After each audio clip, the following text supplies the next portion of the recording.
உங்க எல்லாரையும் ஒரு எனர்ஜைஸ் பண்ற மாதிரி உண்மையா நடந்த ஒரு கதை ஒண்ணு சொல்றேன்.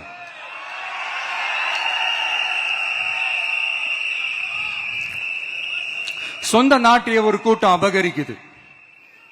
சொந்த நாட்டிலேயே இருக்க முடியாத அளவுக்கு ஒரு நெருக்கடி ஏற்படுது. சோ வேற வழி இல்லாம அந்த நாட்டை விட்டே வெளியே போய் வேற ஒரு இடத்துக்கு போய் காடு மலை அப்படி இப்படின்னு சுத்தி மறைஞ்சு வாழ வேண்டிய ஒரு சூழ்நிலை ஏற்படுது.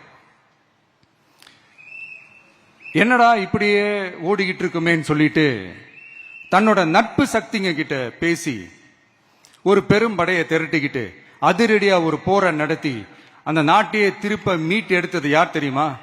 நம்ம கொள்கை தலைவர்களை ஒருத்தரான ராணி வேலு நாச்சியார் அவர்கள் தான். அவங்களுக்கு அந்த நட்பு சக்தியா கூட இருந்து உழைச்சது சின்ன மருது, பெரிய மருது, சையது, கார்கின்னு சொல்லிட்டு அந்த 3 பேரும் தான். ஆங்கிலேயர் படை, ஆற்காட்டு படை மாதிரி அந்த 2 பெரும் படையை அடிச்சு துவம்சம் பண்ணிட்டு அந்த நாட்டையை திருப்பி மீட்டு எடுத்தது வேலு நாச்சியார். அன்னைக்கு இருந்த ஆங்கிலேயர் படை, ஆற்காட்டு படை மாதிரி இன்னைக்கு என்னென்ன படை இருக்குதுன்னு உங்க எல்லாருக்குமே நல்லா தெரியும்.